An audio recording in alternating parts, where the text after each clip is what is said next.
llamada. Estábamos esperando si de la Escuela de Contabilidad nos avisaban algún cambio, todavía no nos avisaron, falta, pero calculo que en el término de la semana próxima ya nos van a estar dando la fecha en concreto. Creo que no la van a cambiar, así que bueno, vayan haciéndose la idea que va a ser el 5 de julio, lo que sí no les voy a decir todavía el horario porque eso no lo tengo, pero bueno, en principio estarían rindiendo el 5 de julio el integrador. Vi que Pablo ya les pasó la fecha del 30 de junio, así que bueno, espero que les vaya bien a todos, así nos encontramos el 5 para rendir la práctica. Bueno, me interesa entonces que hagamos un pequeño repaso de la clase pasada que fue, me preguntan si puede ser después de las 19 horas. Creo que no, ya es muy tarde. No sé qué es para hora 19 horas para el integrador, desde ya no creo, es muy tarde. Creo que como máximo es las 17, que es el horario que tuvimos el otro día para el parcial, ¿sí? Pero bueno, apenas yo lo sepa, se los comunico si ustedes se organizan. Y me preguntaron algo más, que es si para rendir libre, me preguntan si primero hay que rendir la práctica, después la teoría, si se puede hacer todo junto. El tema para el examen libre es así, ustedes no, quien rinda libre va a tener que rendir primero el examen práctico, que calculo va a ser en la misma modalidad, porque al paso que venimos, no creo que haya ninguna instancia presencial, así que bueno, será por comunidades, exámenes más o menos similares a los que ustedes rindieron en el parcial, y una vez aprobada esa práctica, recién ahí van a pasar a la teoría, que puede que sea ese mismo día o puede que les den a un día siguiente. ¿Por qué? Depende mucho si hay mucha gente anotada con examen escrito, con examen práctico aprobado, que va a rendir solo la teoría, o gente que ha quedado regular del cuatrimestre pasado de la teoría. Entonces, de acuerdo a la cantidad de abogados que hay, y de acuerdo a la cantidad de alumnos que van a rendir la teoría, tal vez mientras rinden la práctica y esperan a que se conozcan los resultados y todo, posiblemente los pasen para el otro día. Si es que ustedes quieren. Si no, ustedes, el que aprueba la práctica queda aprobada, ¿sí? Quedan regulares, quedan libres con práctico aprobado. Y van a rendir la teoría en el próximo examen o cuando ustedes quieran.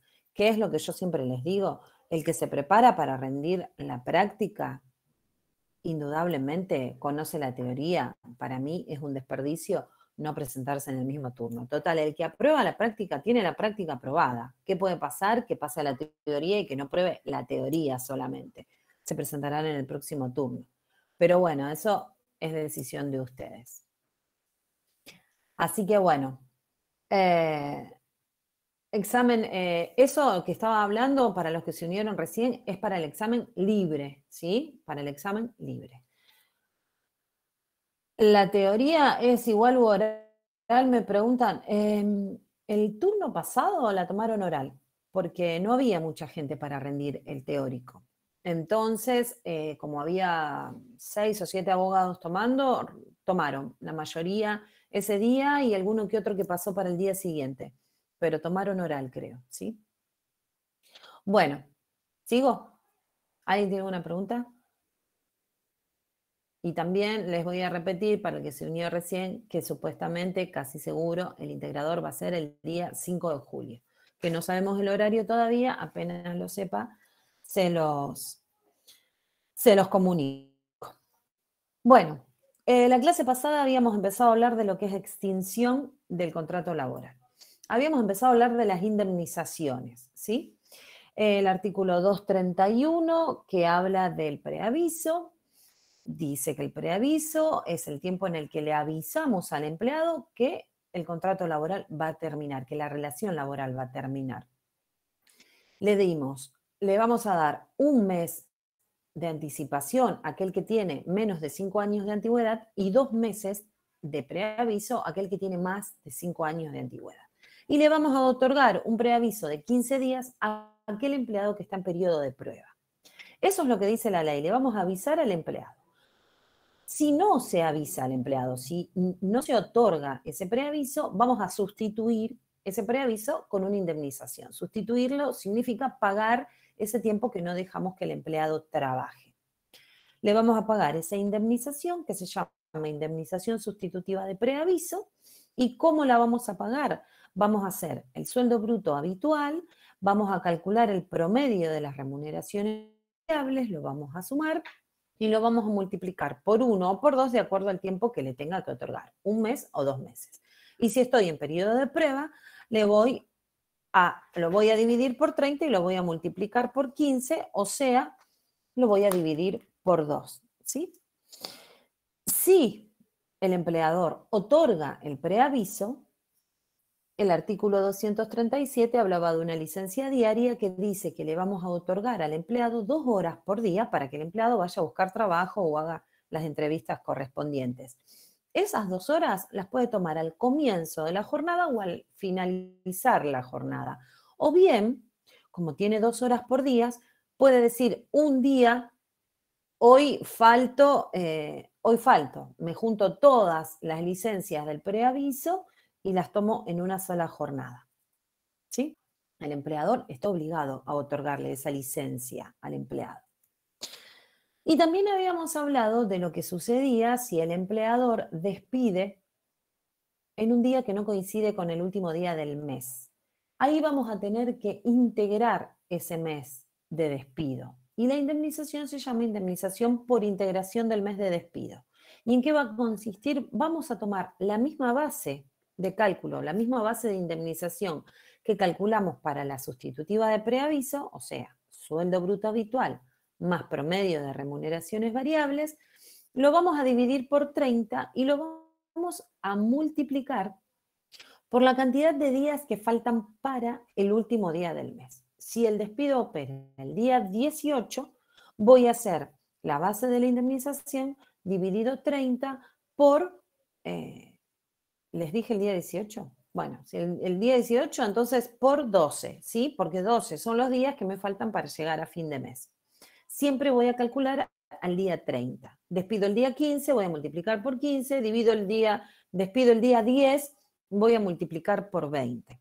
Y también les dije que ambas indemnizaciones tienen su propio SAC, porque ustedes acuérdense que el empleado cada vez que va a trabajar genera una porción de su aguinaldo. Entonces, imagínense que yo a un empleado debería haberle otorgado 2 meses de preaviso. Durante esos 2 meses de preaviso, el empleado, ¿qué hace?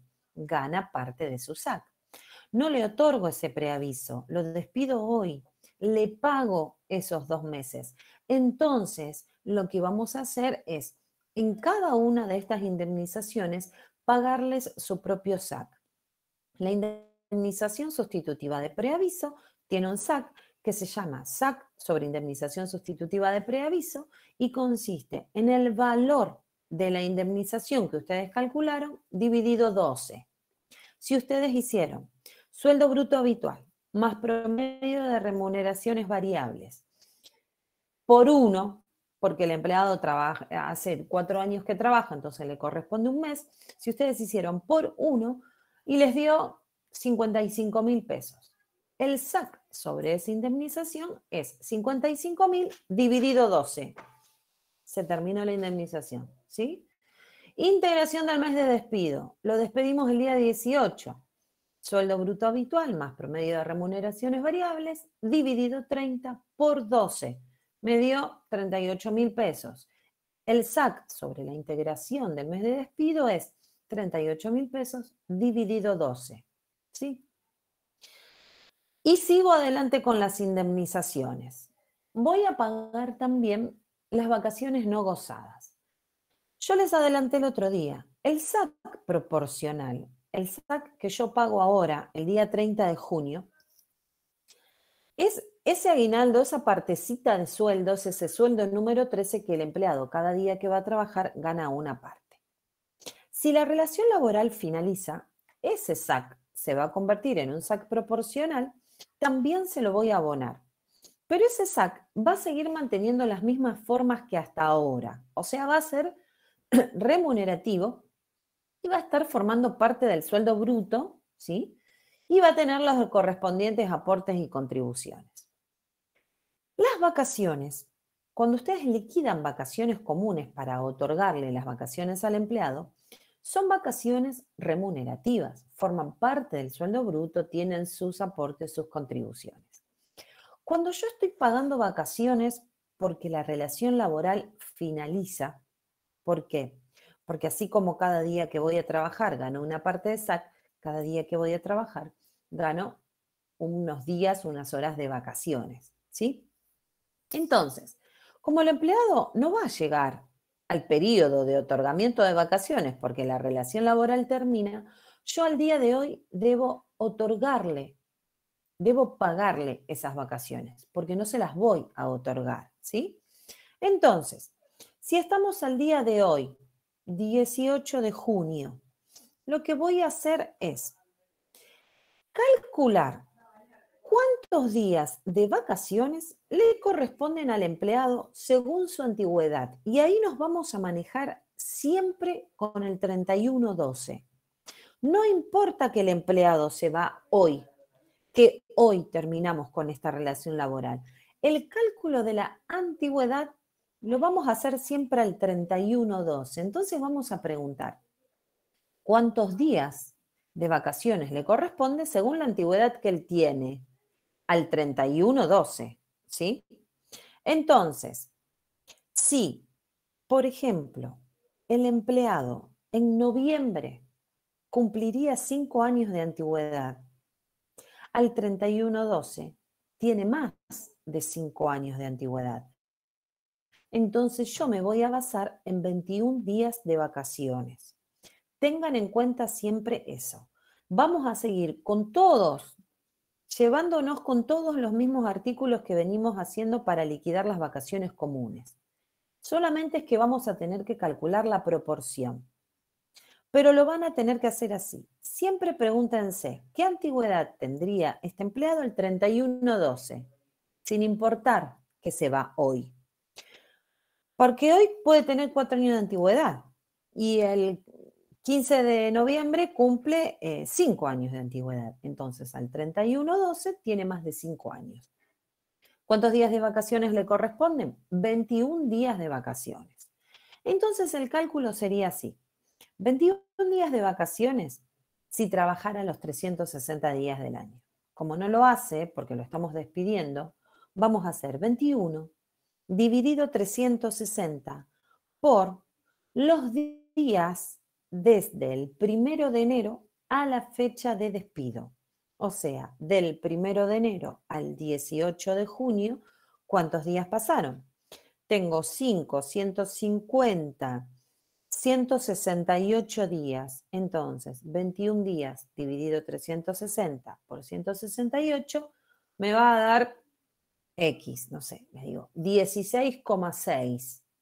16,6 son los días proporcionales de vacaciones no gozadas. ¿Me interesa el 0,6? Sí, me interesa, porque en este caso no van a ser días de vacaciones, sino que yo se las voy a pagar. No es como cuando yo les dije la otra vez, cuando no llegan a cumplir con el requisito de trabajar la mitad de los días hábiles del año, le vamos a dar un día de vacaciones cada 20. Y se acuerdan que yo le dije, bueno, hago la división y me da 3,8. Bueno, le voy a otorgar 4 días de vacaciones. Me da 3,1, le voy a otorgar 3 días de vacaciones. ¿Por qué?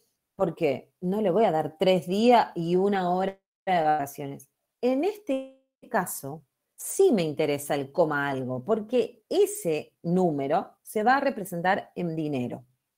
Entonces, vacaciones, siempre me voy a guiar por los días de vacaciones que le corresponden al empleado con su antigüedad al 31 de diciembre. ahí ustedes van a tomar intervalo del artículo 150. 14 días, 21, 28, 35. En este caso me tocaba 21 días de vacaciones. 21 días de vacaciones dividido 360 por los días trabajados desde el 1 de enero a la fecha de despido. Ahí ustedes van a obtener un número. Por ejemplo, como les dije antes, 16,6. 16,6 son los días de vacaciones no gozadas que voy a pagar. ¿Cómo voy a pagar esas vacaciones no gozadas? Igual que las vacaciones comunes. ¿Cómo pagábamos las vacaciones comunes? Sueldo bruto habitual más promedio de remuneraciones variables dividido 25 por estos 16,6 días. Hay una particularidad con este tema de las vacaciones no gozadas. Si ahora en junio, estoy segura que no, pero si el despido sería enero, febrero, marzo, puede que el empleado tenga vacaciones todavía para gozar. Tal vez el empleado está terminando o lo estamos despidiendo en febrero y el empleado tomó en enero una semana nada más de vacaciones. Entonces, al mes de febrero, de una semana que tomó, le estoy debiendo una semana más, o sea, 7 días. Esos 7 días se los estoy debiendo, no tiene tiempo de gozarlos, simplemente los voy a sumar a los días de vacaciones no gozadas y los voy a pagar.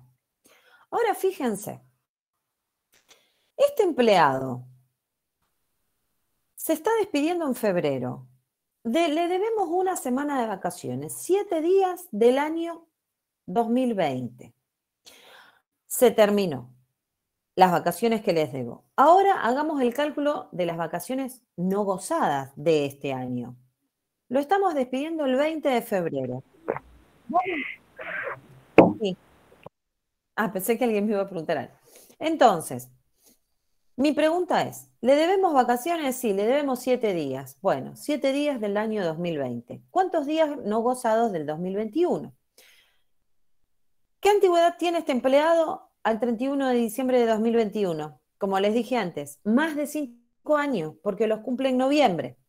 O sea, 21 días dividido 360 por 30 días de enero y 20 días de febrero, 50 días. ¿Sí? Entonces, 21 dividido 360 por 50 días me dio, no sé, 3 días. 7 días que le debo del año pasado, 3 días de este año, son 10 días. Pago todas las vacaciones no gozadas. No me importa que las otras sean del año anterior, porque son no gozadas al fin, al momento en que estamos terminando la relación laboral. ¿Se entiende? Esto es algo que ustedes se van a tener que preguntar siempre, generalmente, cuando el despido opera en los primeros meses del año, y es cuando el empleado puede que todavía no se haya tomado las vacaciones o que se las haya tomado parcialmente. Si le debemos vacaciones, simplemente se las sumamos a estas vacaciones proporcionales que vamos a calcular y las pagamos como cualquier otra. Sueldo bruto habitual más promedio de remuneraciones variables dividido 25 por el total de los días de vacaciones no gozadas. Estas vacaciones no gozadas también llevan su propio SAC.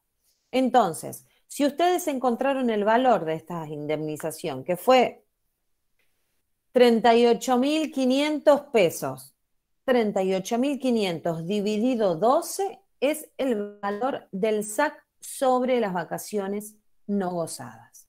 ¿Sí? Entonces, hasta ahí tengo indemnización sustitutiva de preaviso si no lo otorgué, SAC sobre la indemnización sustitutiva de preaviso, integración del mes de despido si se despidió en un día que no fue el último del mes, SAC sobre la integración, vacaciones no gozadas, SAC sobre vacaciones no gozadas. Y ahora vamos a hablar de la indemnización por antigüedad. Todas estas indemnizaciones forman parte de la indemnización del despido sin causa.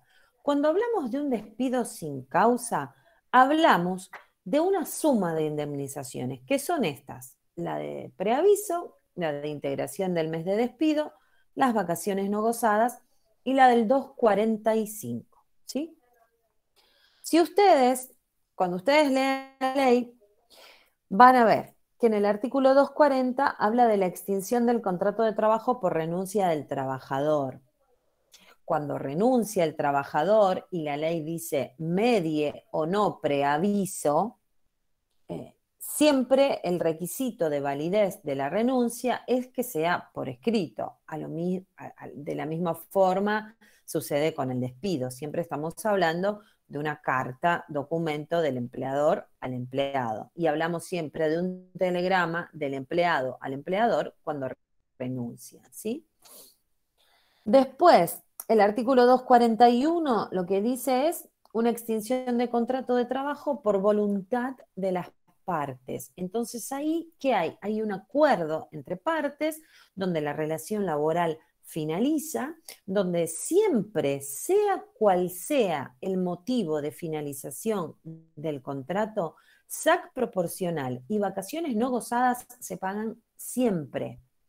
La diferencia de este artículo 241 que dice las partes por mutuo acuerdo, o sea, hay un acuerdo, nos pusimos de acuerdo empleado y empleador, fuimos al Ministerio de Trabajo, dejamos sellado, firmado un acuerdo donde decimos que el empleado tal día va a finalizar por tal motivo y generalmente se llega a un acuerdo de dinero también, ¿sí? Donde dice el empleador le va a abonar al empleado tal suma en 3 cuotas, en una cuota, etcétera. Lo que formemos, lo que acordemos empleador y empleado, lo hacemos legalizar en la Secretaría de Trabajo y eso sirve para que la relación laboral finalice. Siempre, siempre voy a pagar SAC proporcional y vacaciones no gozadas. Después, el artículo 242 habla de la extinción del contrato de trabajo por justa causa, que es lo que hablábamos el otro día. A pesar que existe este artículo en la ley, si ustedes lo leen, van a encontrar que no hay un listado de justas causas. No es que dice, si el empleado hace tal cosa, es justa causa para que la relación finalice. Si el empleado no hace tal cosa o tal actividad, no existe eso. Lo que sí dice en este artículo es que se va a valorar, dice, una de las partes podrá hacer denuncia del contrato de trabajo en caso de inobservancia por parte de la otra de las obligaciones resultantes. O sea, algo pasa o no, que hace que esa relación laboral no pueda continuar. Entonces, vamos a enviar una carta documento especificando en forma detallada cuál es esa causa, por qué entendemos o por qué el empleador entiende que la relación laboral no puede seguir adelante. Y en ese caso, ese despido con justa causa hace que el empleador pague solamente los rubros que siempre le paga al empleado al finalizar la relación, que es SAC proporcional y vacaciones no gozadas, porque son rubros propios del empleado. Es eso que yo les digo, cada día que el empleado va a trabajar, se los va ganando. Entonces, si cada día que va a trabajar se los va ganando, cuando la relación laboral termina, el empleador debe pagarlos. Bueno, después habla del abandono de trabajo, que muchas veces dicen, bueno, lo voy a despedir porque abandonó el trabajo, porque no vino más a trabajar, emiten una justa causa pensando que es así, y en realidad no lo es, y muchas veces no se toma, el juez no toma como válido eso. Por eso el artículo 244 dice que el abandono de trabajo como acto de incumplimiento del trabajador solo se configura previa constitución en mora, mediante intimación hecha en forma fehaciente a que se reintegre al trabajo, por el plazo que impongan las modalidades que resulte en cada caso. ¿Qué significa esto? Cuando hablamos de hecha en forma fehaciente, una intimación, estamos hablando que falta el empleado un día, 2 días, 4 días, 6 días este mes, 5 días el mes que viene, entonces el empleador dice, bueno, lo despido porque falta. No es un motivo suficiente. En realidad, cuando el empleado falta, lo que debemos hacer es enviarle un telegrama, una notificación fehaciente, como dice la ley, para intimando a que se reintegre a su puesto de trabajo. Entonces, voy creando antecedentes. Eso lo hago este mes, el mes que viene vuelve a faltar, vuelvo a enviar ese telegrama. Imagínense que envío el telegrama y el empleado vuelve a trabajar. Bueno, me queda como antecedente. El mes que viene hace lo mismo, lo vuelvo a enviar, el empleado vuelve a reintegrarse a su trabajo. Generalmente decimos, reintégrese a su trabajo en el término de 24 horas, o sea, de hoy para mañana. Mañana debe venir a trabajar. Imagínense que ya tiene 2 o 3 de esos telegramas en su legajo. Ante la próxima, bueno, ya con todos esos antecedentes puede que sea una justa causa. El tema es cuando enviamos esa intimación y el empleado no se reintegra. Entonces, enviamos el telegrama, intimándolo a que se reintegre a trabajar, no lo hace, a las 48 horas vuelvo a enviar ese telegrama ratificando el pedido de que vuelva a su trabajo, que tome su puesto de trabajo, y así todo no lo hace, entonces ahí podríamos dar una justa causa al empleado. Se fue, desapareció, ya le avisé 2 veces, 3 veces. Y no me quiero olvidar de decirles algo. Fíjense qué importante es lo que hablamos al principio de nuestras clases, cuando hablábamos de ese cuadernillo de recaudos laborales, donde yo les dije, sí o sí, tengo que tener el domicilio del empleado. ¿Por qué? Porque todo esto que yo les estoy diciendo mediante comunicación fehaciente es siempre y cuando alguien me reciba ese telegrama, ¿sí? Si el telegrama está firmado, lo envío de tal domicilio y de tal domicilio lo firma. Pero también lo importante que es que yo tenga un papel, por ejemplo, firmado por el empleado en su legajo, diciendo que él vive en tal calle, tal número, tal piso, tal departamento, y que yo enviando 1 o 2 telegramas o cartas a ese domicilio que él firmó, que vive ahí, y el domicilio no existe, o está abandonado, o muchas veces ha pasado que el telegrama vuelve o la carta y el cartero dicen, hay un terreno baldío, ni siquiera una casa abandonada, no hay nada, no existe, o no existe el número. Italia 2548, cuando vamos 2548 no existe. Entonces, todo eso es importante. Por eso desde el principio es importante tener en el legajo del empleado tanto el dato de su domicilio como todas estas situaciones que vayamos comunicando fehacientemente. Siempre eso significa por escrito. Generalmente cuando el empleador envía una notificación, si es una carta documento con firma certificada. ¿Qué significa? Que alguien me la firme y me devuelvan y me avisen que esa carta fue recibida, ¿sí? O no, porque no existe el domicilio, porque nunca me abrieron, no. Bueno, después de ese artículo 244 que habla del abandono de trabajo, llegamos al artículo 245. El artículo 245 es, lo van a escuchar un montón de veces, el famoso de indemnización del 245, que en realidad se llama indemnización por antigüedad, pero no sé por qué nunca le decimos así, siempre decimos la del 245. Es importantísimo que ustedes sepan calcular esta indemnización porque hay otras indemnizaciones, la del artículo 247 y la del artículo 250, que simplemente se remiten a un porcentaje de esta indemnización. La del 183 también. O sea que ustedes van a tener que calcular sí o sí la indemnización del 245 y luego aplicarle el porcentaje que corresponda según en el artículo que estemos aplicando. La indemnización por antigüedad dice, en los casos de despido dispuesto por el empleador sin justa causa, acá estamos hablando que lo despedimos porque sí. Habiendo o no mediado preaviso, lo preavisemos o no. Está clarito, ¿le otorguemos ese mes de preaviso o se lo sustituimos con la indemnización?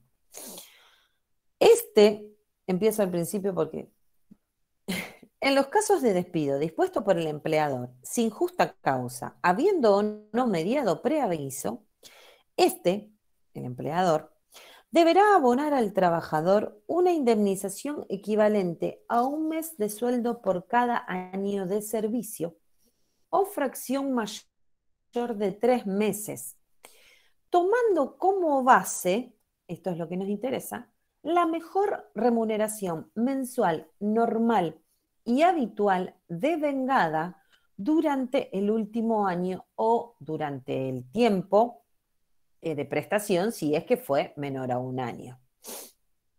Dicha base no podrá exceder el equivalente de 3 veces el importe mensual de la suma que resulte del promedio de todas las remuneraciones previstas en el convenio colectivo de trabajo aplicable al trabajador. Sigue este inciso. No lo voy a terminar de leer, ahora les voy a decir por qué. Para aquellos trabajadores excluidos del convenio colectivo de trabajo, el tope establecido en el párrafo anterior será el de convenio aplicable al establecimiento donde esté prestando servicio. Para aquellos trabajadores remunerados a comisión o con remuneraciones variables, será de aplicación el convenio al que pertenezca aquel que se aplique también en la empresa. Último párrafo del 245. El importe de esta indemnización en ningún caso podrá ser inferior a un mes de sueldo, calculado sobre la base del sistema establecido en el primer párrafo. Empiezo por lo más fácil. ¿Por qué el segundo, tercer y cuarto párrafo no le di mucha bolilla? Porque dicha base, no puede exceder el equivalente, etcétera, etcétera, se está refiriendo a un tope de convenio, ¿sí? Ese tope de convenio lo da la escala salarial. Así como yo siempre les digo, ustedes quieren saber cuál es el sueldo del empleado administrativo de una clínica. ¿Qué hacemos? Buscamos el convenio y buscamos escala salarial del convenio número tanto y ahí voy a obtener el sueldo de la empleada administrativa, ¿sí? Así como ustedes, como todos, buscamos la escala de determinada actividad, de determinado puesto, de categoría, en un convenio, lo mismo vamos a hacer para buscar el tope. O sea, este tope de convenio lo da el mismo convenio colectivo de trabajo. En cada escala, en cada acuerdo salarial, así como salen las nuevas escalas con los nuevos sueldos, también nos van a proporcionar los nuevos topes. O sea, que todos estos párrafos no me interesan porque no los voy a utilizar para calcular nada, ni yo ni ustedes. Simplemente lo que hago es buscar en el convenio correspondiente cuál es el tope de esa categoría y nada más. Entonces, voy a lo que me interesa. La ley dice, el 245, es claro. Por cada año que haya trabajado el empleado le voy a pagar un sueldo como indemnización. Por eso se llama indemnización por antigüedad. Por cada año que él trabajó le voy a pagar un sueldo. Pero también le voy a pagar un sueldo por una fracción mayor de 3 meses, porque dice un sueldo por cada año o fracción mayor de 3 meses. Trabajó 3 años y 5 meses. Le van a corresponder 4 sueldos, porque son un sueldo por cada año, 3, una fracción mayor de 3 meses, 5 meses, 4 sueldos. El tiempo, la antigüedad se va a transformar en sueldos, ¿sí? Entonces, lo primero que hacemos es, desde la fecha de ingreso a la fecha de despido, ¿qué antigüedad tiene el empleado? Y la voy a calcular con años, meses y días. La ley dice fracción mayor de 3 meses. Si el empleado trabajó 3 años y 3 meses, le corresponden 3 sueldos. Si trabajó 3 años, 3 meses y 4 días, le corresponden 4 sueldos, ¿sí? La fracción debe ser mayor que 3 meses, no igual. Trabajó 3 años, 3 meses y un día es mayor, le corresponde un sueldo más. Por eso contamos con años, meses y días. Eso es para calcular por cuánto voy a multiplicar, ¿sí? Entonces, ¿qué ingreso tiene, qué fecha de ingreso tiene el empleado? Tal día. Cuento al día de hoy, fecha de despido, y digo, bueno, trabajó 3 años y 5 meses. Le corresponden 4 sueldos. Bien. 4 sueldos, pero ¿a qué base? ¿Cuál es el sueldo por el que voy a multiplicar? El sueldo de él, nada más. Indemnización sustitutiva de preaviso. Indemnización por integración del mes de despido. Indemnización por vacaciones no gozadas. Tienen la misma base, ¿sí? Sueldo bruto habitual más promedio de remuneraciones variables. La encontramos para el pago de la primera indemnización, la utilizamos para el pago de las otras. Hasta ahí estamos. Esta indemnización, la del 245, puede que no tenga esa base, ¿sí? Esa misma base.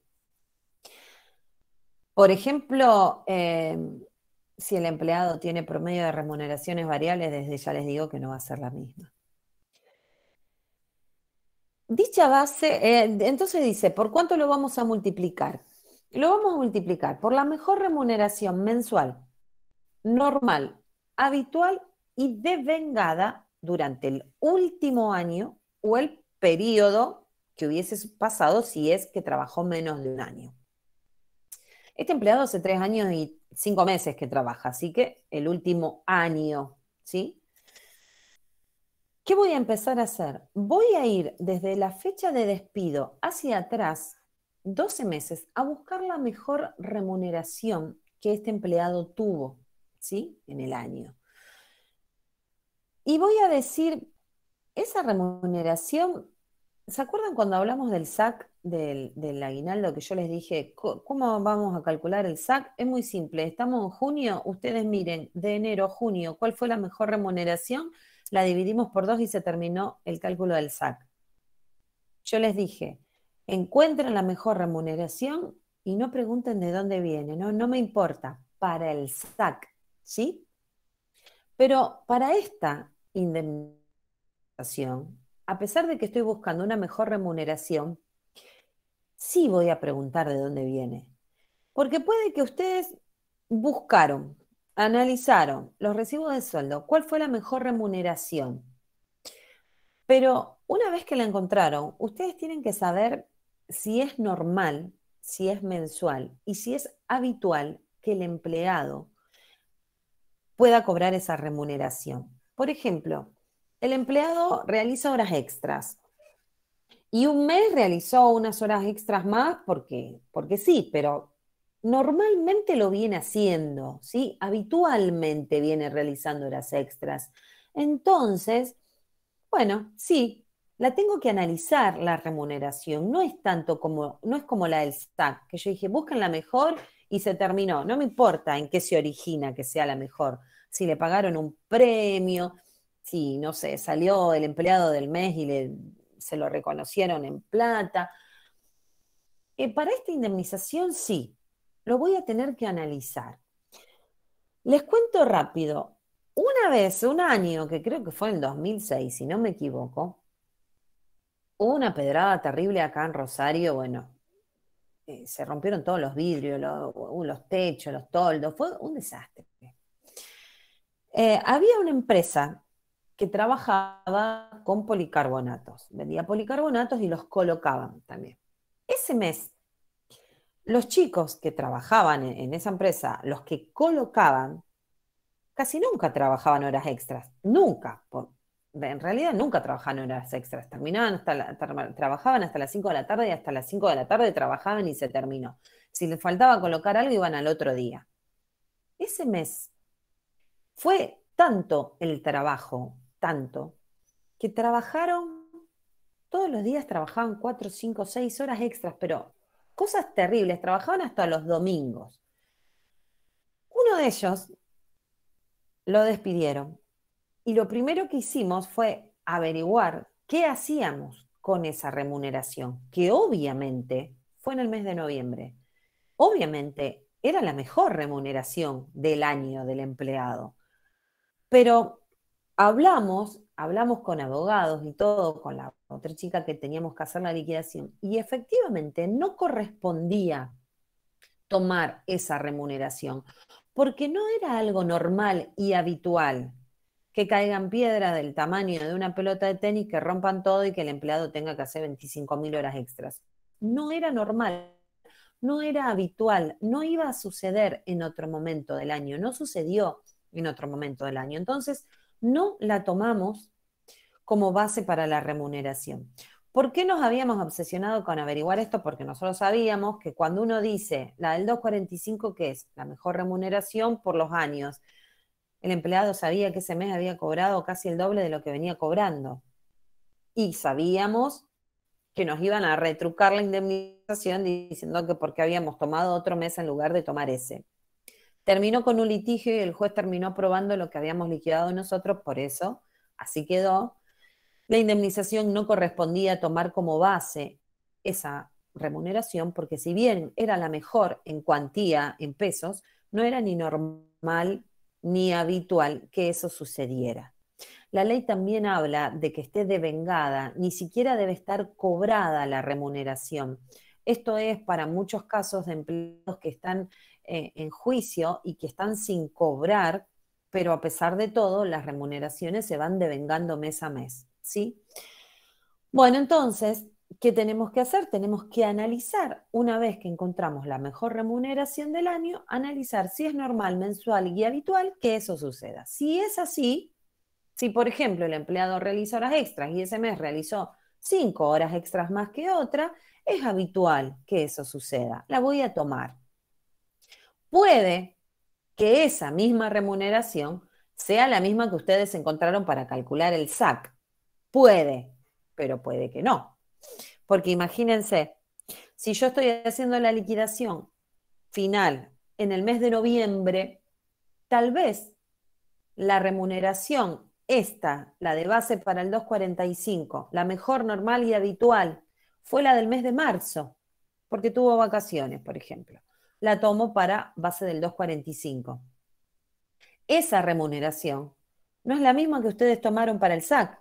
¿Por qué? Porque si estoy en noviembre, ustedes la mejor remuneración para el cálculo de este SAC no pueden irse a marzo. Tienen que ir desde julio a noviembre, que es donde estoy liquidando la indemnización, ¿sí? Así que cada indemnización tiene su base, excepto preaviso, integración y vacaciones no gozadas, que voy a utilizar la misma. Una vez que yo encontré la mejor remuneración, la analicé, verifiqué que es habitual, normal, etcétera, etcétera, y la elijo, tengo que ir a compararlo con el tope. El tope, que simplemente me voy a la escala salarial de este empleado, busco la categoría y encuentro el tope. Si yo estuve como 10, 15 minutos analizando la remuneración y me dio que la mejor fue de 80.000 pesos, cuando llego y me encuentro que el tope era de 75.000, me tengo que quedar con el tope, porque la ley dice, de esos párrafos que yo no le di mucha importancia y no leí, la ley dice que después de todo ese cálculo que realizan para encontrar un tope de convenio, tengo que tomar el menor entre la remuneración y el tope, el menor. Si la remuneración que yo encontré fue de 85.000, de 80.000 y el tope de 75.000, me voy a quedar con la remuneración de 75.000, ¿sí? Con el tope de 75.000, ¿sí? Entonces, un minutito. Volví. Volví. Bueno, entonces, una vez que yo analice todo, voy a comparar siempre con el tope y me voy a quedar de los dos con el menor.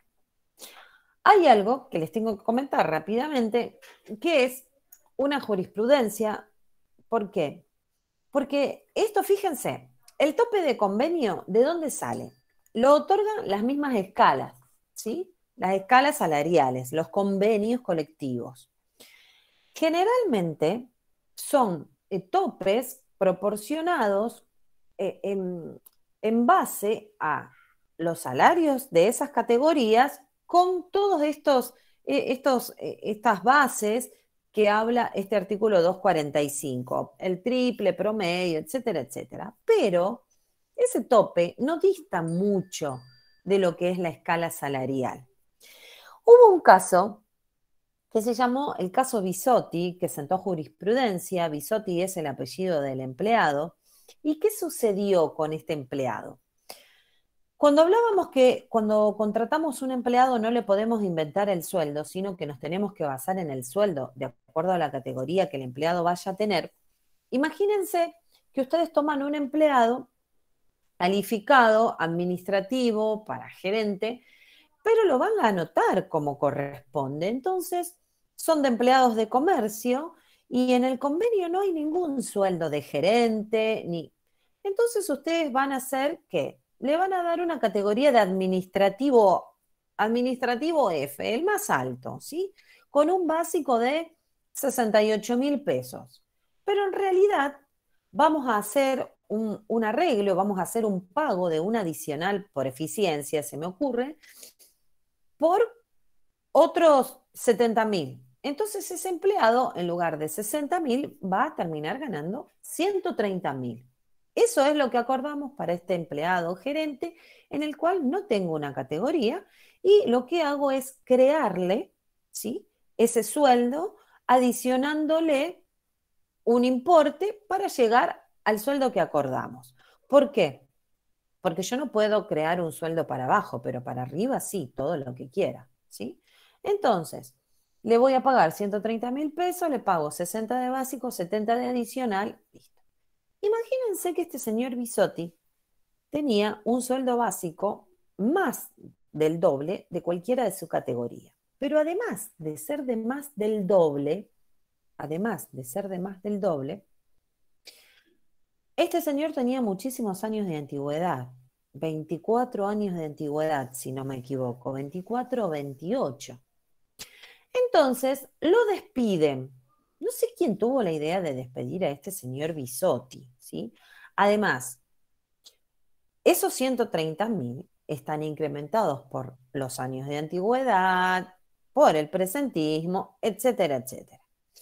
Llega el momento de hacerle la liquidación final a este señor Bisotti y el que se la hace dice, bueno, ¿cuántos años hace que trabaja? 28. 28 por la mejor remuneración de él, que era 180.000 pesos. Busca el tope de convenio y encuentra 68. Entonces dice, no, entre 180 y 60 o 68, me quedo con 68, que es el menor. Imagínense cuando Bisotti encuentra la liquidación que él había calculado a 180.000 pesos por 28. Además de la sustitutiva de preaviso, además de esa. Simplemente la del 245. La diferencia que había entre la indemnización liquidada y la indemnización calculada por Bisotti era abismal. Era abismal. Y me quedé corta con la diferencia, era más. Entonces, Bisotti, obviamente, no firma ni acepta esta indemnización. Y lleva esto ante un juez y le explica al juez que si bien la liquidación final, la indemnización del 245 está liquidada tal como dice la ley, también es verdad que si la ley lo que trata de hacer es proteger los ingresos del empleado y hacer que el empleado no se encuentre de un momento para el otro sin sus ingresos habituales, la indemnización que le ofrecían a él era totalmente ilógica, porque el sueldo o la base que habían tomado para la indemnización no alcanzaba para pagar los seguros de su vehículo, la cuota del club, y muestra resúmenes de tarjeta de crédito y el juez verifica que es así, porque en realidad uno lo piensa así o lo escucha tipo cuento, pero en realidad aquella persona que gana 50.000 pesos vive acomoda sus gastos a 50.000 pesos, ¿sí? Pero aquel que gana 300.000 por mes, acomoda sus gastos a 300.000 pesos. No es que gasta lo mismo que el que gana 50 y ahorra 250. No, el que gana 300.000 pesos tiene un auto que cuesta 20 veces más que el otro capaz que ni tiene auto, paga seguros, van a un club, lleva a sus hijos a un colegio donde el otro no le alcanzaría el sueldo para pagar la cuota, y así con todo. Entonces se presenta Bisotti ante el juez y le dice, si tanto la ley protege al empleado para que no nos quedemos sin nuestro ingreso habitual, ¿cómo me van a pagar a mí esta indemnización con 28 años de antigüedad? No me alcanza para nada. Y el juez analizó la situación y dijo, es verdad. Entonces, a este señor Bisotti se le desestimó el tope, a pesar de ser menor, porque el juez se guió por la realidad. Entonces, lo único que se hizo fue retenerle un 33% de ganancias y pagarle, hacerle liquidar una indemnización por antigüedad en lugar de tomar el tope, tomar la mejor remuneración. No siempre suceden estas cosas, pero cuando vemos que la mejor remuneración ya duplica al tope, ya sabemos que algo de esto va a pasar. Y esto, del caso Bisotti, sentó jurisprudencia. Entonces nos alivianó el camino, como diciendo, ya cuando sabemos que hay tanta diferencia, no me guío por lo que dice el 245. La hago con la mejor remuneración. No es que no me guío. Sí le pago un sueldo por cada mes de trabajo, por cada año de trabajo o por cada fracción mayor de 3 meses. No me guío en cuanto a tomar el menor entre el tope y la remuneración.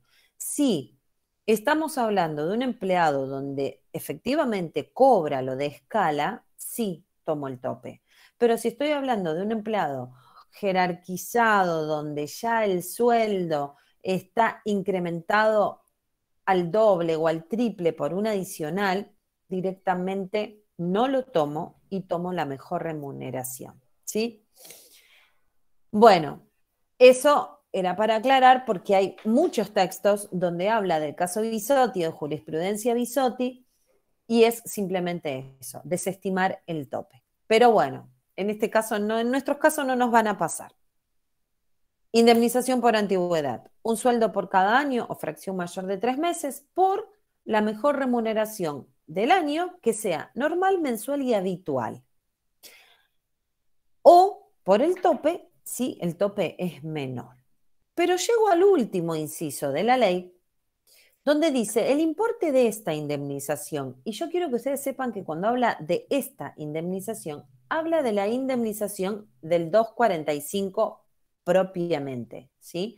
No de toda la indemnización. Del 245 dice, el importe de esta indemnización en ningún caso puede ser inferior a un mes de sueldo, calculado sobre la base del sistema del primer inciso. O sea, si un empleado trabajó 3 meses, ¿cuánto me corresponde pagarle según la indemnización del 245? Un sueldo, ¿sí? Porque fracción mayor de 3 meses, por 3 meses, un sueldo. Trabajó más de 3 meses, le pago un sueldo. Trabajó 7 meses, le pago un sueldo. Trabajó un año y un mes, le pago un sueldo. Yo busco la mejor remuneración de este empleado. Me da 20.000 pesos. Busco el tope. Me da 17.000 pesos. ¿Cuál voy a tomar? El tope, ¿sí? Porque la ley dice que tome el menor. Entonces hago Profe, sí. todo esto en el caso de que no sea justificada el despido, ¿no? Exacto, porque la del 245 dice indemnización por antigüedad y dice, en los casos de despido dispuesto por el empleador sin justa causa. ¿Sí? Ok, perfecto. Cuando es con justa causa, la justa causa me quedo como con una renuncia, SAC y vacaciones no gozadas. Ninguna indemnización. Entonces, el último inciso dice, el importe de esta indemnización nunca puede ser menor a un mes de sueldo. A un mes de sueldo calculado sobre la base del sistema del primer inciso. Entonces, el primer inciso dijo, mejor remuneración, normal y habitual. La encontré, 20.000 pesos. Tope, 17.000. ¿Cuál voy a tomar? 17.000, que es el tope. ¿Por cuánto lo tengo que multiplicar? Por 1, porque el empleado trabajó 6 meses, o sea, 7 meses, un año, por 1. 1 por 17.000, ¿cuánto les da? 17.000. 17.000 es el valor de la indemnización por antigüedad. 17.000, el valor de la indemnización por antigüedad, me quedó por debajo de un mes de sueldo de este empleado. Si habíamos buscado que la mejor remuneración, habíamos encontrado que era 20.000 pesos. Entonces, en este caso, cuando ustedes tengan que multiplicar por 1, si el tope es menor que la remuneración que ustedes encontraron, que generalmente lo es, en la práctica generalmente lo es, en la realidad, lo voy a desestimar, porque en ese caso, hacer 17.000 por 1 va a hacer que mi indemnización por antigüedad, mi indemnización del 245, me quede menor que un mes de sueldo de este empleado, porque habíamos encontrado que era 20.000. ¿Qué hacemos ahí? Tomo los 20.000 y multiplico 1 por 20.000. ¿Qué logramos con eso? Que la indemnización me quede igual a un mes de sueldo ganado por este empleado. ¿Esto cuándo les va a pasar? Solamente cuando ustedes tengan que multiplicar por 1, o sea, cuando la antigüedad del empleado sea menor a 1 año y 3 meses de sueldo. Si es menor o igual a eso, ustedes van a tener que multiplicar por 1 y van a tener que fijarse que entre el tope y la remuneración no les quede la indemnización por debajo de un mes de sueldo. Si ustedes encontraron que la remuneración es 20.000 y que el tope es 17.000, pero el empleado trabajó 1 año y 4 meses, significa que ustedes van a tener que multiplicar por 2. 17.000 por 2 me da 34, así que ya superé la mejor remuneración. Siempre el problema, no el problema, la mayor atención va a pasar cuando ustedes tengan que multiplicar por 1, ¿sí? Cuando la antigüedad del empleado sea menor a 1 año y 3 meses, o sea, igual, ¿sí? De lo contrario, al multiplicar por 2, ya lo superé, por más que el tope sea menor. A menos que sea una diferencia exorbitante, como el caso Isotti, o no hablemos de tanto, de un sueldo de 300.000 a 50, pero hay sueldos de tal vez 180.000 pesos, que con 70.000 pesos de diferencia se hace mucho, tampoco lo tomaría. Bueno, entonces, con esta indemnización del 245, cuando les digo algo antes que me olvide. Si, por ejemplo, antes que me preguntaban si esto era solo para sin justa causa, es sin justa causa. Imagínense, como yo les dije antes, que despedimos a un empleado por tal motivo, o sea, con una causa justa, con una causa justa. Le enviamos la carta explicando todo, le detallamos todo, vamos a juicio y el juez termina le pagamos SAC proporcional y vacaciones no gozadas, pero al finalizar el juicio el juez dice no era tan importante esto que pasó. Podrían haber tranquilamente seguido con la relación laboral, lo podrían haber sancionado. O sea, no me admite esa justa causa. No aprueba que la causa que yo detallé sea justa. Entonces, en ese momento, lo que sucede es que esa indemnización la voy a tener que liquidar en su totalidad, porque yo liquidé solo vacaciones y SAC proporcional y ahora voy a tener que incrementar en la indemnización sustitutiva de preaviso, si no lo otorgué, la integración del mes de despido, si despedí un día que no fue el 30, y la indemnización por antigüedad. En importes es mucho la diferencia, por eso hay que estar bien seguro que esa justa causa será evaluada y será tomada en cuenta por el juez o por quien analice esa justa causa, ¿sí? Porque si no, me va a transformar ese despido de justa causa en uno sin justa causa y voy a tener que agregar todas estas indemnizaciones. En el periodo de prueba, en ese momento, en esa modalidad de contratación que el empleado puede estar sometido, puede estar contratado en periodo de prueba perfectamente, ese periodo de prueba que ustedes saben dura hasta 3 meses, hasta 3 meses. Puedo tomar un periodo de prueba por 1 mes y medio, no hay problema, ¿sí? Incluso, si yo me equivoco al dar el alta y cuando doy el alta al empleado no pongo periodo de prueba, pongo tiempo indeterminado. Ha pasado muchas veces, en lugar de poner periodo de prueba, pongo tiempo indeterminado. Y lo despido al empleado dentro de los 3 primeros meses. Asimismo, la ley toma como válido que estoy en periodo de prueba, que el empleado estaba en periodo de prueba, a pesar que yo haya dado un alta por tiempo indeterminado. ¿Por qué? Porque si yo doy un alta en periodo de prueba, que son 3 meses, y el empleado queda efectivo, o sea, seguimos con la relación laboral, no es necesario que yo vuelva a ingresar a la página y cambie la modalidad a por tiempo indeterminado. Yo tengo hoy empleados que hace 6 años que trabajan y si ustedes se fijan en el alta de AFIP dice periodo de prueba. Está totalmente aprobado porque como la fecha de ingreso siempre se va a remitir a la del primer contrato, no va a haber ningún problema.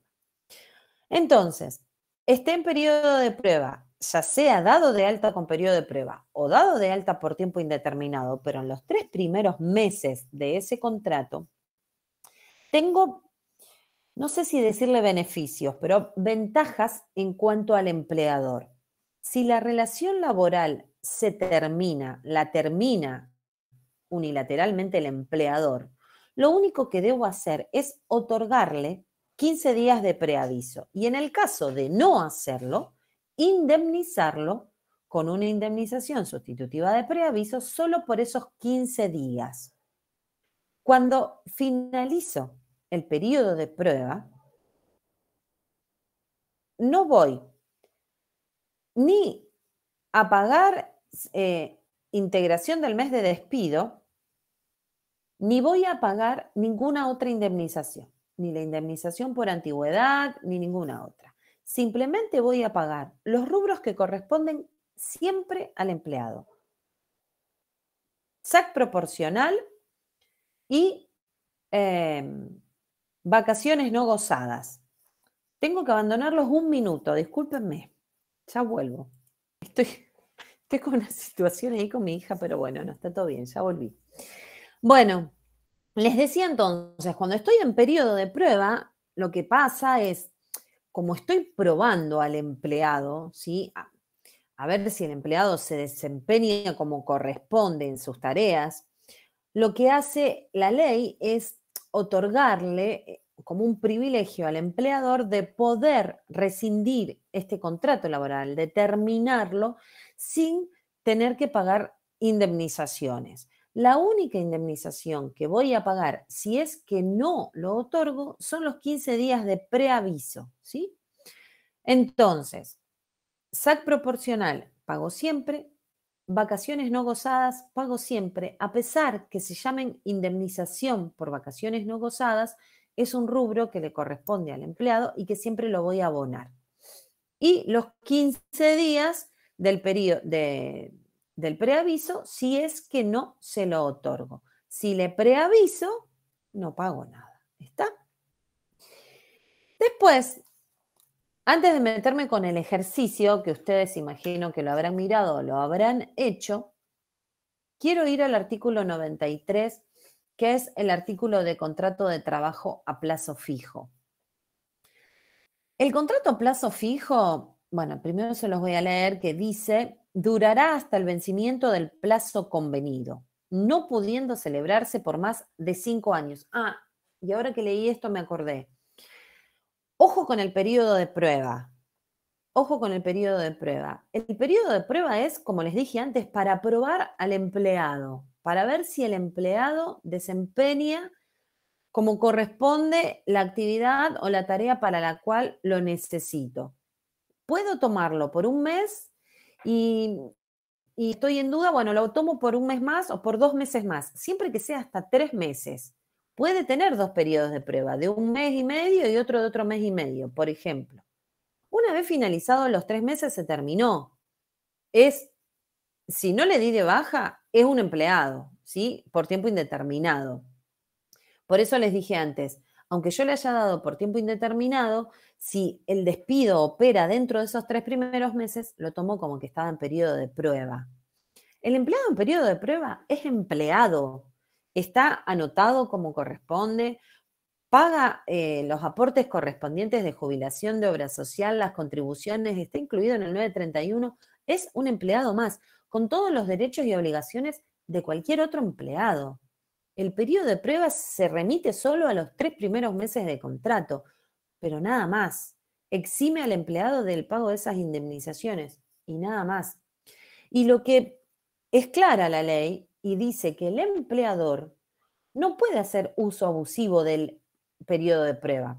Primero, si yo ya tomé a un empleado en periodo de prueba, no lo puedo volver a tomar por periodo de prueba. ¿Cuántas veces lo voy a probar? A lo sumo, como les dije recién, lo tomo por un mes y medio. Y si no lo veo bueno, lo tomo por otro mes y medio, siempre respetando los 3 meses, ¿sí? Siempre respetando los 3 meses. Terminaron los 3 meses y ya está. O sigue trabajando o no. No lo puedo volver a tomar. Está prohibido. Ni tampoco puedo, dice la ley, hacer un uso abusivo del periodo de prueba. Hace un tiempo, no me acuerdo en qué año fue, hubo una denuncia en la Secretaría de Trabajo, hará, no sé, 10 años atrás, contra el Coto, contra el supermercado Coto, porque tomaban empleados, en esa época eran casi todas mujeres, cajeras, 3 meses. Las tomaban por 3 meses, las terminaban por 3 meses, las tomaban o sea, tenían siempre cajeras, pero siempre eran empleadas a las que si la relación laboral finalizaba nunca iban a tener que indemnizar, porque siempre estaban en periodo de prueba. Entonces alguien dijo, ¿cómo puede ser? Toman 10 cajeras todo el tiempo, otras 10 cajeras, otras 10 cajeras, ninguna sirve. Era muy raro. Entonces tuvo que involucrarse la Secretaría de Trabajo de acá, de Rosario, porque de 10 cajeras, 2 estaban efectivas y las otras 8 estaban constantemente en periodo de prueba. Finalizaba una, tomaban a otra en periodo de prueba y así sucesivamente.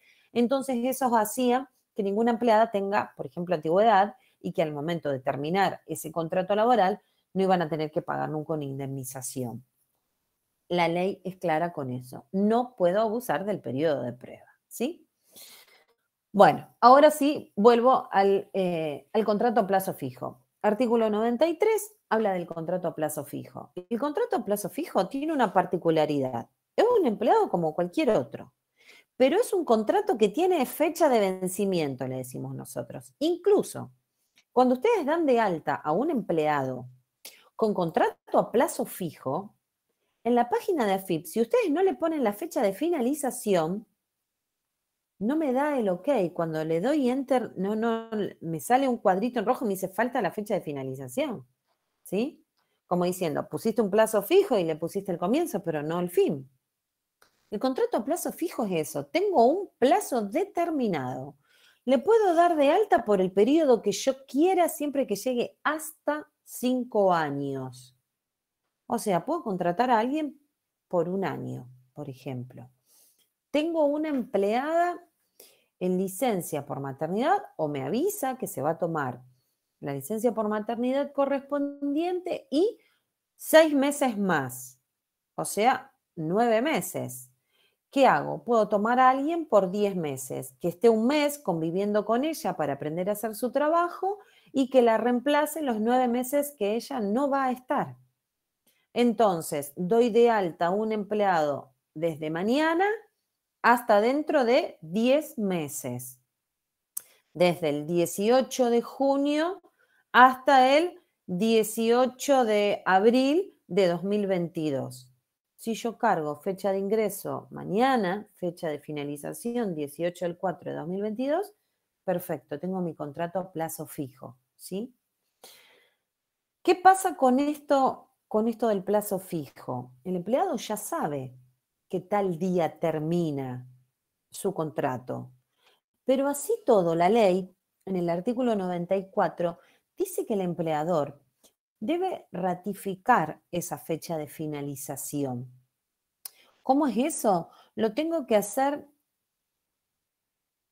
en caso de un... No, si estoy con contrato plazo fijo, no estoy en periodo de prueba. El periodo de prueba es o puramente el periodo de prueba y doy alta como tal, ¿sí? O lo tengo como... Lo tomo en cuenta si estoy en tiempo indeterminado, pero si estoy en plazo fijo, no. Plazo fijo es puro y exclusivamente plazo fijo, desde tal día hasta tal otro. Ahí no es que los 3 primeros meses lo voy a tomar como periodo de prueba, no. Profe, ¿se puede extender el plazo fijo? Sí, mira, por ejemplo, yo recién te dije es como máximo 5 años. Vamos a suponer que yo estoy tomando a alguien, como les dije antes, durante 10 meses para reemplazar a una futura mamá. 10 meses, pero después finaliza el contrato o antes de finalizar, veo que lo voy a necesitar para que siga trabajando en ese mismo puesto o en otro. Renuevo el contrato a plazo fijo. Lo que siempre voy a tener que respetar es que con la suma de los contratos fijos no supere los 5 años, ¿sí? Eso lo voy a mantener como dice la ley. Les decía, el empleado sabe que tal día finaliza su contrato, pero así todo, la ley dice que el empleador va a tener que ratificar esa fecha de finalización y lo va a tener que hacer un mes antes, como mínimo un mes antes o 2 meses antes, como máximo, de esa fecha de finalización. ¿Qué significa esto? Yo antes les dije, mañana vamos a hacer un contrato a plazo fijo desde mañana hasta el 18 de abril de 2022, ¿sí? Yo como máximo, el 18 de marzo de 2022, tengo que estar enviándole un telegrama a este empleado diciendo, ratifico fecha de finalización de contrato a plazo fijo 18 de abril de 2022. Si bien él ya sabe que esa es la fecha en que se queda sin trabajo, estoy obligada a sí o sí enviarle ese telegrama. Ahora les voy a contar qué pasa si no lo envío. Un mes antes, ¿sí? O 2 meses, como sea. Respecto de la expiración del plazo, ¿en qué momento el empleador está eximido de esa obligación de ratificar la fecha? El plazo fijo, chicos, es por el tiempo que yo quiera. Yo puedo hacer un contrato plazo fijo por un mes. Entonces, si yo hago un contrato plazo fijo por un mes, es muy loco que desde el momento que le estoy dando de alta, ya le estoy enviando el telegrama ratificándole la fecha de finalización. En ese caso, si yo hago un contrato por un mes y medio, no es necesario que ratifique la fecha, ¿sí? Pero si el contrato es por un plazo mayor, un mes antes de la finalización tengo que enviar un telegrama diciéndole al empleado, no te olvides que tal día la fecha de contrato, el contrato finaliza, ¿sí? Este artículo 94 dice, las partes deben preavisar la extinción del contrato con antelación, no menos de un mes ni más de 2 meses. Tampoco le voy a avisar 5 meses antes porque el empleado se va a olvidar. Salvo en aquellos casos en que el contrato sea por un tiempo determinado y su duración sea inferior o igual a un mes. No hago tiempo a avisarle, ¿sí? Aquella parte que omita, generalmente el empleador, ¿sí? Cuando el empleador omite ese aviso, se entenderá que acepta la conversión del contrato de plazo fijo, que lo convierto en uno por tiempo indeterminado. salvo acto expreso de renovación de un plazo igual o distinto del previsto originariamente. Aquella que lo omita se entenderá que acepta la conversión del contrato a plazo fijo por uno por tiempo indeterminado, excepto que se renueve por un plazo igual o difiera en el tiempo. Lo que hablábamos recién. Yo contrato a alguien por plazo fijo por 15 meses. El mes 14 tendría que estar enviándole ese telegrama diciendo no te olvides que tal día termina el contrato a plazo fijo. Si yo no lo hago, el empleado, no el empleado, todos, la ley, entendemos que el empleador toma como que ese contrato se convierte en uno por tiempo indeterminado. A menos que yo no le avise, porque el mes que viene, cuando finaliza este contrato, yo ya sé que lo voy a volver a contratar. Entonces, ahí no hay problema, finaliza ese contrato plazo fijo y yo qué hago, uno nuevo plazo fijo por el mismo tiempo que ese o por un tiempo diferente, no importa. Siempre que yo esté respetando esos 5 años de contrato a plazo fijo. Y ahora vamos a ver por qué es tan importante esto de estar preavisado con ese telegrama. Despido antes del vencimiento del plazo y la indemnización. Esto es el artículo 95 y dice, en los contratos a plazo fijo, el despido injustificado dispuesto antes del vencimiento del plazo dará derecho al trabajador, además de las indemnizaciones que correspondan por la extinción del contrato en tales condiciones, a la de daños y perjuicios provenientes del derecho común, la que se fijará en función directa de lo que justifique haber sufrido quien lo alegue o lo va a fijar un juez, ¿sí? Este artículo 95 es un resarcimiento, una indemnización por daños y perjuicios. ¿Por qué? Porque lo voy a despedir antes de esa fecha de finalización del contrato. Le hice un contrato a plazo fijo, no la respeté, lo despedí antes. Entonces, le voy a abonar las indemnizaciones que correspondan y además va a caber el pago de una indemnización por daños y perjuicios. Dice, cuando la extinción del contrato se produjera mediante preaviso, o sea, le avisé como corresponde, ¿sí? Ese 14 de marzo del año 2022 le envió el telegrama diciendo, no te olvides que el 14 de abril el contrato finaliza. Hasta ahí estoy bien. Estando el contrato íntegramente cumplido, se trabajó todo el contrato, el trabajador recibirá una suma de dinero equivalente a la indemnización prevista en el artículo 250 de esta ley. En los casos del párrafo primero de este artículo, si el tiempo que falte para cumplir el plazo del contrato fuese igual o superior al que corresponda al de preaviso, el reconocimiento de la indemnización por daños suplirá al que corresponde por omisión de ese preaviso. Me quedo con esta partecita donde dice, cuando la extinción del contrato se produce mediante preaviso y estando el contrato íntegramente cumplido, el trabajador de un contrato a plazo fijo, recibirá una suma de dinero equivalente a la indemnización prevista en el artículo 250 de esta ley. El artículo 250 de esta ley lo voy a buscar para leérselos como corresponde, pero ya les digo que es la misma, es la mitad de la indemnización del 250.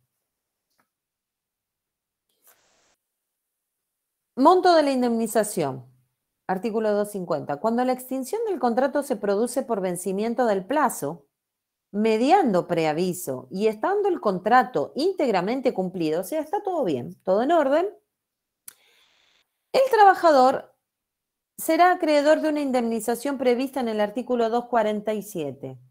Vamos al 247.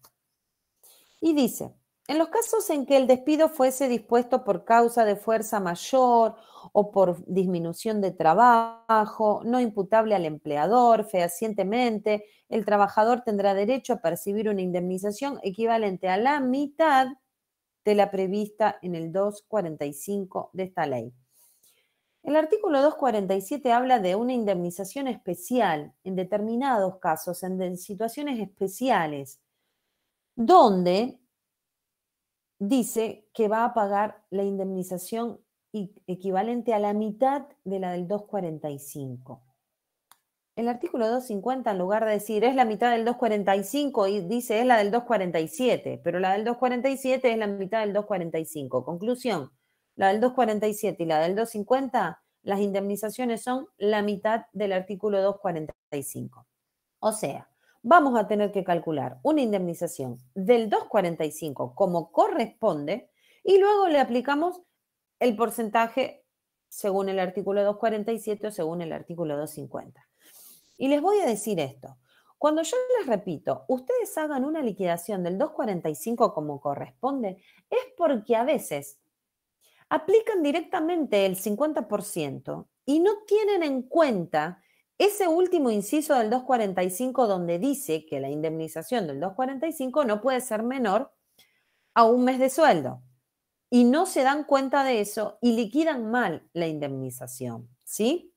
Entonces ustedes, cuando habla de la mitad o del 25% o del porcentaje que sea de la del 245, arman una indemnización del 245 y respetan todo.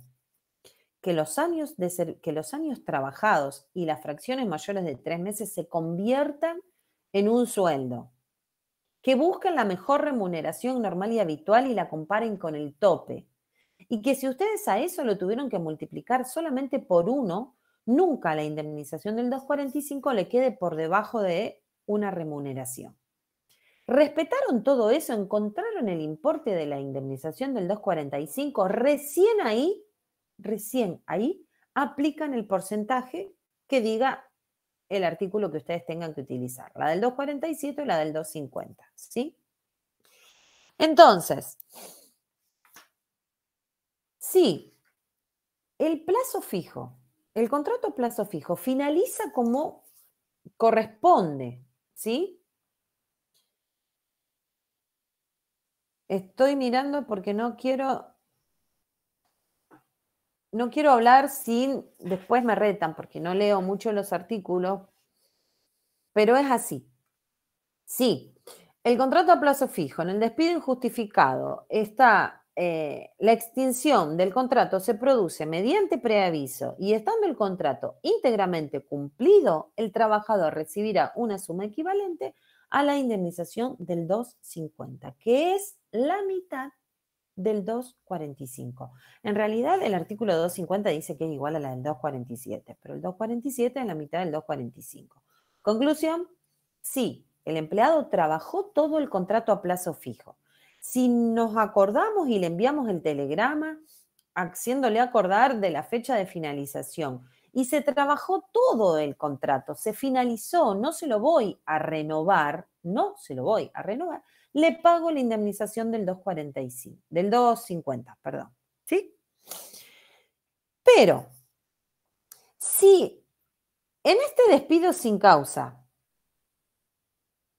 pero si en este momento yo no terminé, no avisé, no envié el telegrama, tal como me está pidiendo antes, un mes antes, como mínimo 1 o como máximo 2 meses, y el contrato termina, el empleado entiende que como yo no le avisé nada, ese contrato a plazo fijo se transformó en uno por tiempo indeterminado, pero no a efectos de que el empleado sigue empleado, sino a efectos de la indemnización. No sé si fui clara. El contrato a plazo fijo terminó, ¿sí?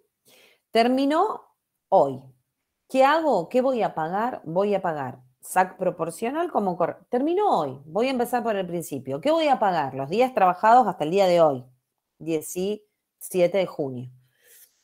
SAC proporcional hasta el 17 de junio. Vacaciones no gozadas, proporcionales desde que comenzó al que finalizó. Y la indemnización del 250. Pero yo no le avisé no le envié el telegrama, me olvidé.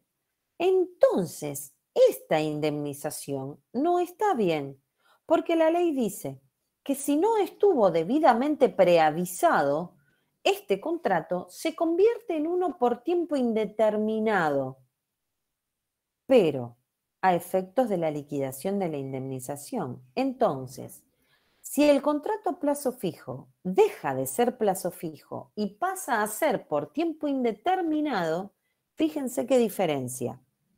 Le liquidé los días trabajados, sí. Le liquidé el SAC proporcional, sí. Le liquidé las vacaciones no gozadas, perfecto.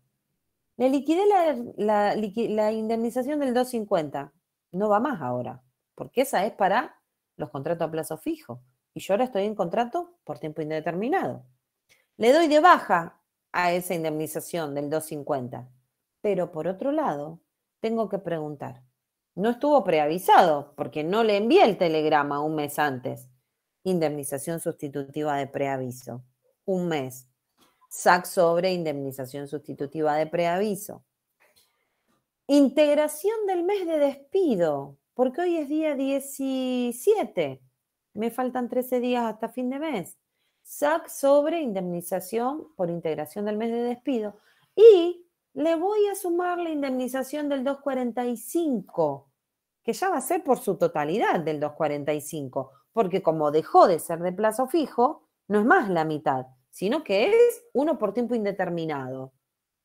Si trabajó un año o casi un año, un sueldo, una remuneración. Entonces, fíjense la diferencia que hay. Y si hubiese sido por un año y 5 meses, tengo 2 sueldos. Fíjense la diferencia de indemnización que debo abonar simplemente por no haberle enviado hace un mes el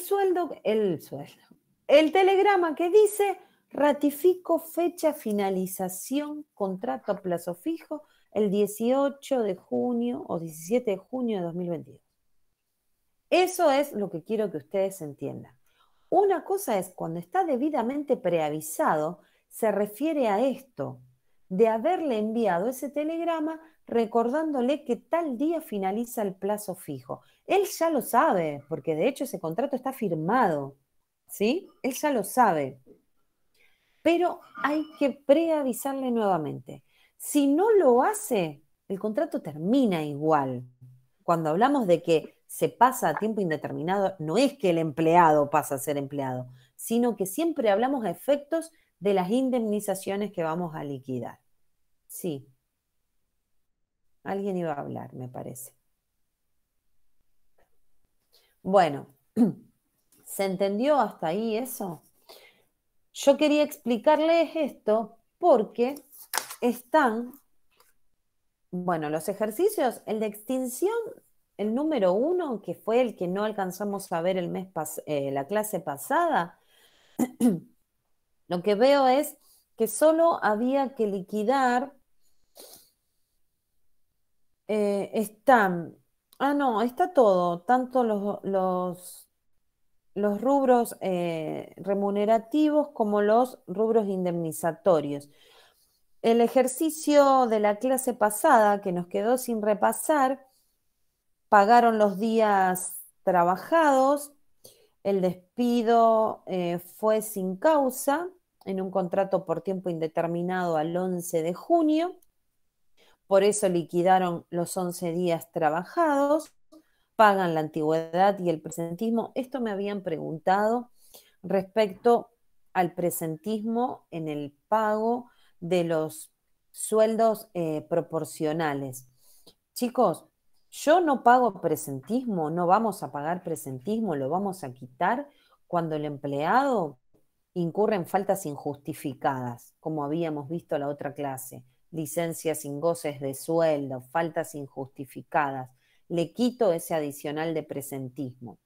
Pero si el sueldo está proporcional porque el empleado no trabaja todo el mes por algo, como ser en este caso, porque el despido es al día 11 de mes, si él del día 1 al 11 trabajó, el adicional de presentismo le corresponde, ¿sí?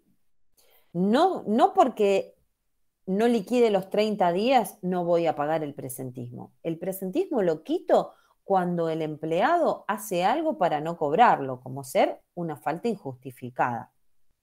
En el caso de un sueldo proporcional como este, es 11 días, ¿por qué? Porque se lo despide el día 11. Entonces, trabaja los 11 días, pago los adicionales que corresponden desprendido de esos 11 días.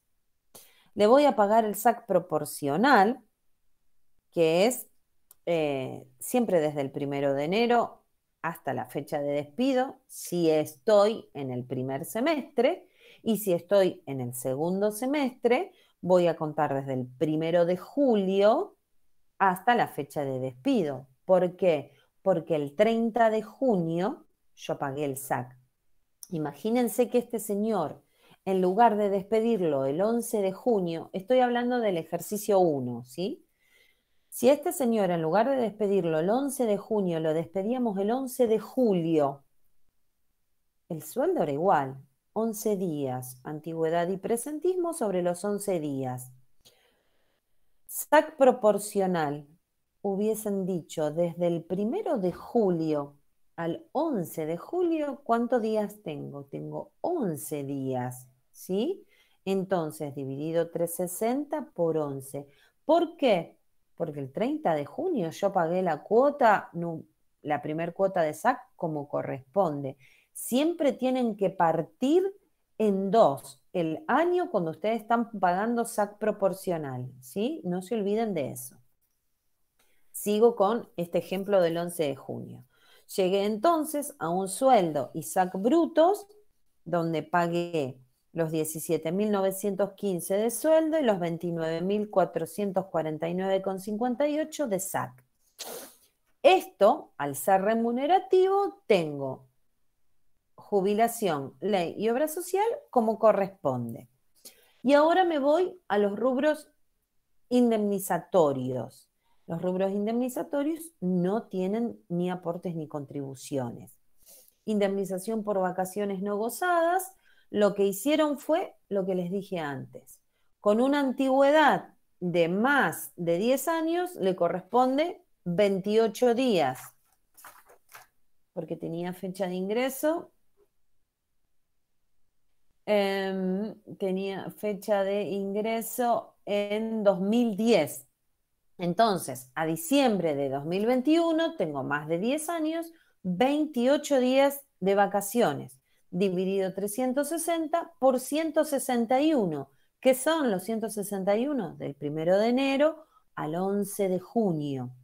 Fíjense que, les voy a dar un tip, como dice mi hija.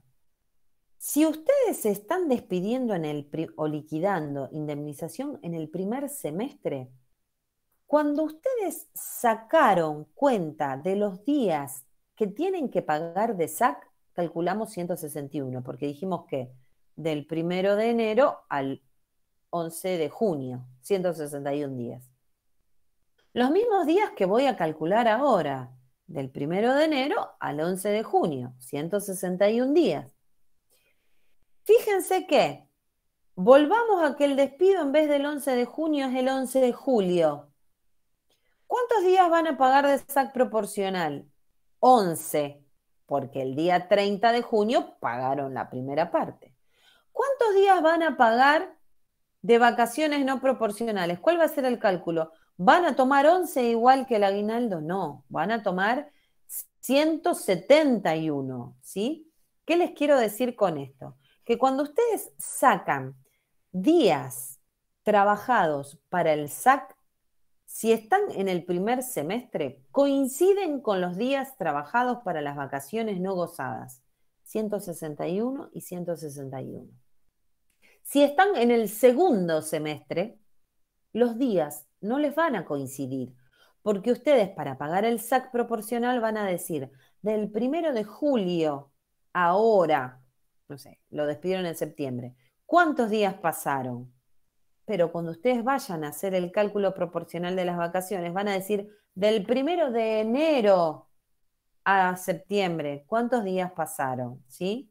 Solamente coinciden los días cuando estoy operando una indemnización en el primer semestre. Si estoy en el segundo semestre, los días van a ser diferentes porque voy a contar a uno desde el 1 de julio y a las vacaciones desde el 1 de enero, ¿sí?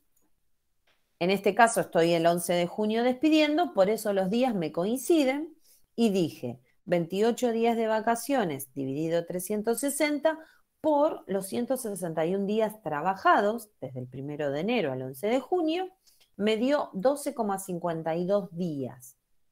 ¿Cuál va a ser la base de esta indemnización?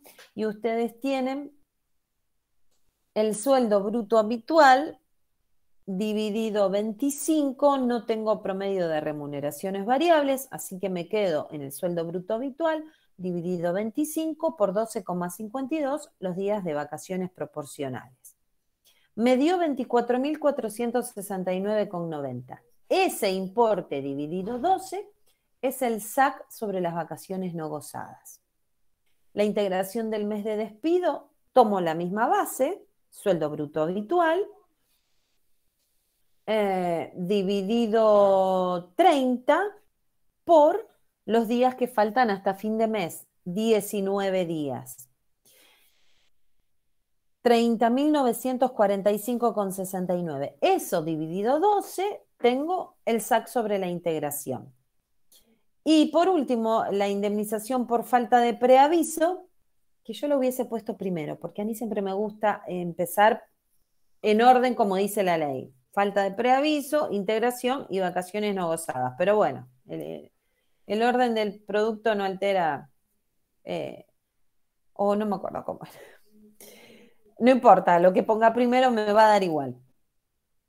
Y por último tengo la indemnización por falta de preaviso, les dije 2 años, porque tengo más de 5 años de antigüedad. Tomo la misma base, los 48.861,62, multiplicado por 2, los 97.723 dividido 12, el SAC sobre indemnización por falta de preaviso.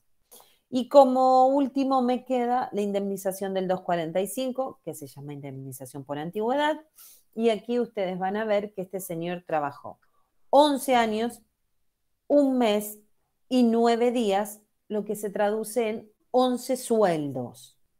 Les quiero aclarar algo. Si este señor hubiese trabajado 11 años y 7 meses, 7 meses es una fracción mayor de 3 meses. No es que por cada 3 meses van a ir pagando más, ¿sí? 7 meses es 1 mes más porque es una fracción mayor de 3 meses, nada más. En este caso, los 11 años y 1 mes se transforman en 11 sueldos. La mejor remuneración tenía que era 67.500, ¿sí? Y el tope indemnizatorio es 73.000. Entonces, en este caso me voy a quedar con la remuneración, lo voy a multiplicar por los 11 sueldos que encontré, me dio 742.000.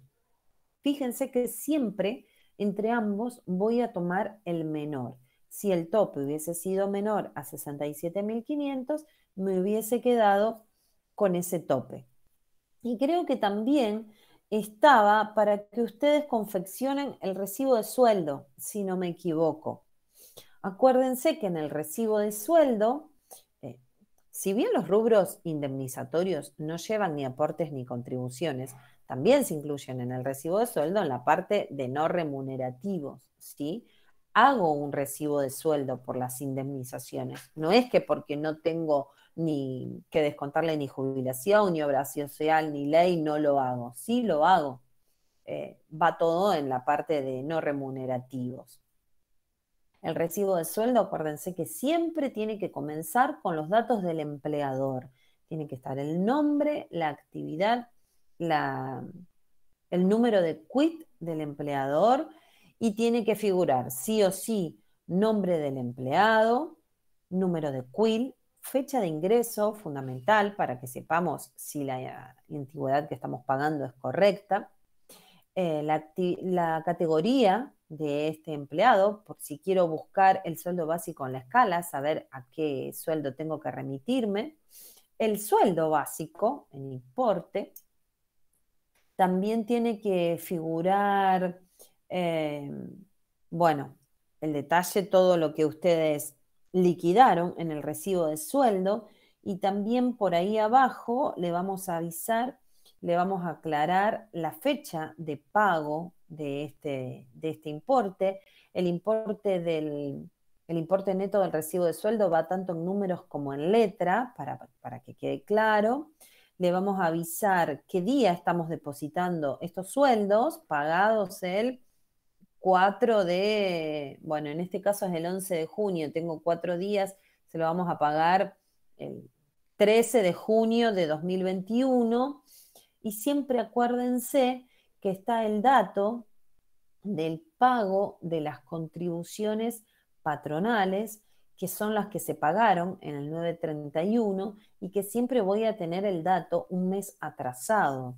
Entonces, este día yo le voy a estar avisando que el 10 de junio se pagaron los aportes y contribuciones correspondientes al periodo mayo 2021, ¿sí? Y en qué banco fueron depositados, en qué banco fueron pagados. Siempre todos esos datos en el recibo de sueldo. Después, si ustedes lo completan, se toman el trabajo de completarlo y háganlo, porque puede haber preguntas, se me ocurre en el examen, ¿sí? ¿Qué fechas puedo encontrar en el recibo de sueldo? No sé, se me está ocurriendo ahora. Complétenlo, o por lo menos mírenlo, fíjense si se dan cuenta a dónde van las fechas, así después lo vamos viendo y me preguntan en las clases que quedan. Bueno, y para ir terminando, lo que sí también estaban subidos, que yo les avisé hoy, que era el ejercicio de periodo de prueba, que es lo que hablamos hoy, y el ejercicio de plazo fijo, que si ustedes lo miran, ahora van a entender por qué cambia de tanto desde el punto A al punto B. Fíjense que la liquidación en el punto A estoy pagando como rubros indemnizatorios la indemnización de vacaciones no gozadas y la indemnización del artículo 250, nada más. Siendo que en el B lo que hago es sumar a las vacaciones no gozadas que ya liquidé, la indemnización sustitutiva de preaviso, la indemnización integración del mes de despido y la indemnización por antigüedad. Desestimo, chicos, la del 250 cuando sucede esto, que pasa a tiempo indeterminado, porque en el tiempo indeterminado ya no estaría pagando esa indemnización que es propia del plazo fijo, ¿sí?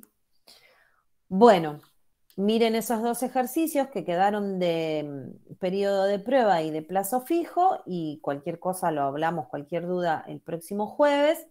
Y ya para el próximo jueves vamos a ver si termino con lo que es la teoría de indemnización